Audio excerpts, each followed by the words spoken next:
know me, I'm Tina, Abby's sister, and I'd like to thank all of you for coming tonight to celebrate the marriage of Abby and Anthony. And most of all, I'd like to thank you for sitting here patiently through what I promise will be a very short and sweet toast to our bride and groom. We're thrilled to welcome Anthony into our family, and we know that the two of you are about to start a wonderful life together.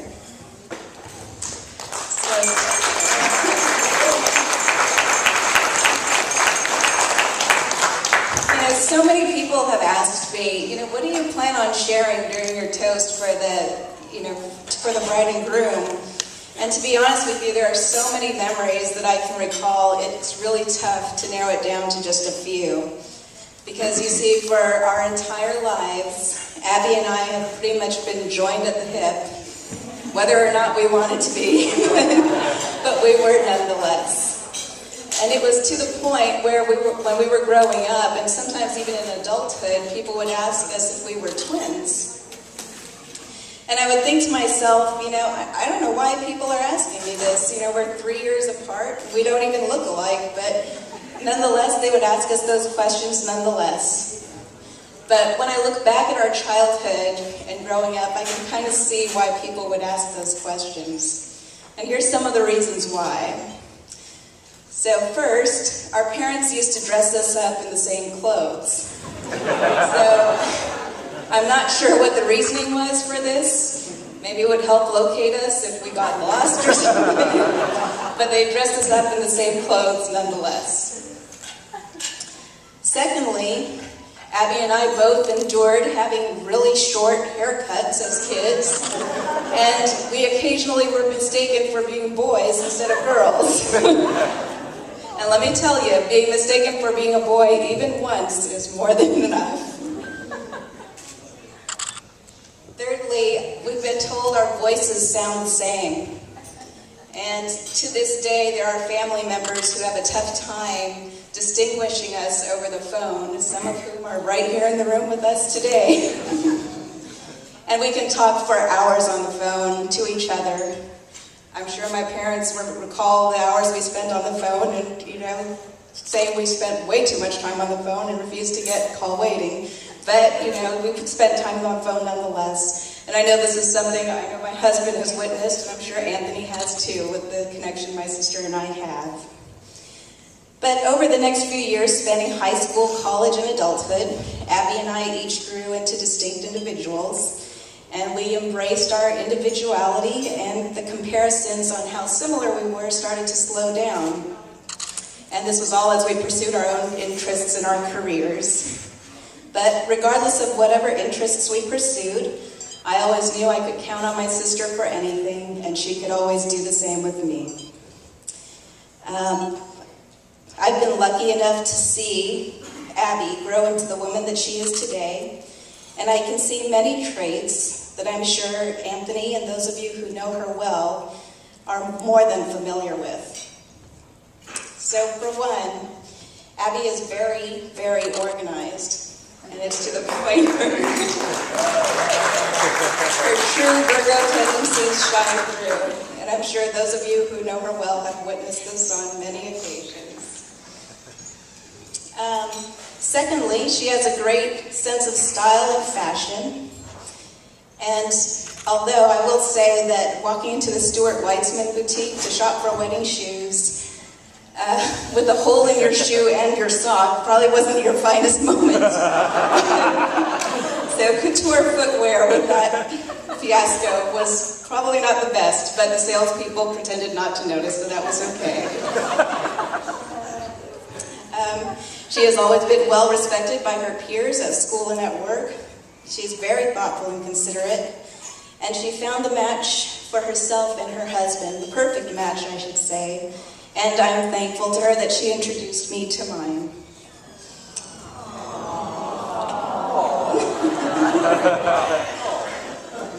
So now that I look at this short sampling of the many traits that make up who Abby is today, I realize more and more way back when that people really were right. She really is just like her big sister. But all kidding aside, I want to take one more moment to wish the bride and groom all the happiness in the world. It amazes me how much time has passed since I first met Anthony. He and Abby were both in high school, and I was just starting my second year at UC Davis. And I even have a picture taken at Great America from years ago where you were in a group shot. And I believe you were the guy in the back row holding a cinnamon sugar-dusted churro.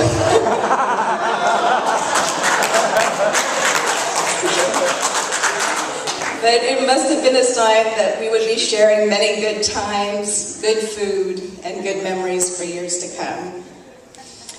So, Abby and Anthony, may you always have lots of love and good health in the years ahead. Take the time to appreciate each other every day, and always put each other and your family first above all else.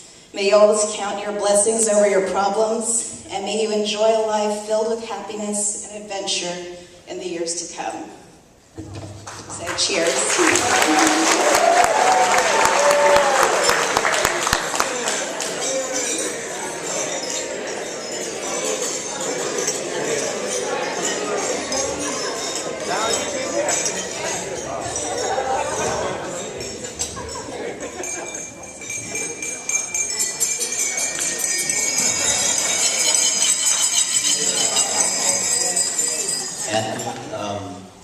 Well, for those who don't know me, my name's Billy. I've known Anthony pretty much for about 15 years, you know. Sorry I don't have anything prepared. But, I just felt it's better that it comes from my heart, you know, or just whatever's on top of my head. But anyways, I've known Anthony. I walked into, it was like my first day at school at UC Santa Cruz. Walked in, saw this guy just playing Street Fighter in his dorm, and he invited me in. He was like, "Hey, come by, play, you know, come play with me."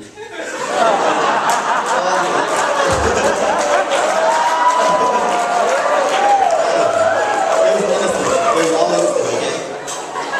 Anyways, so me and my dorm mate, we came in.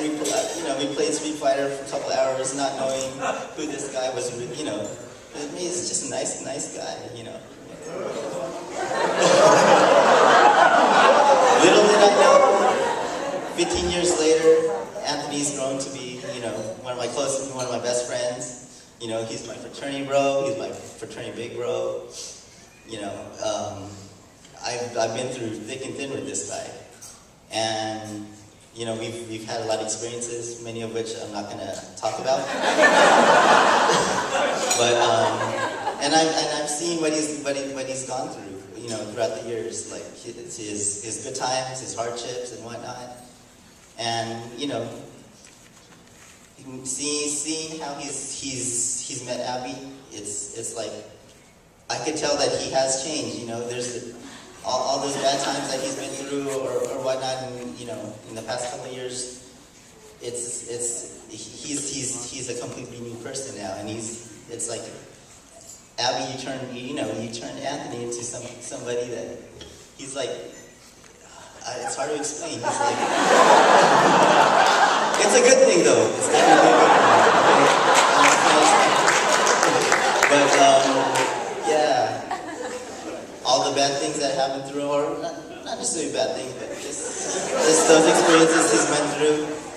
I'm glad that he's found you. You know, he's finally found that princess in his life. You know, and again, I just want to have a toast to Mr. Anthony and Abby.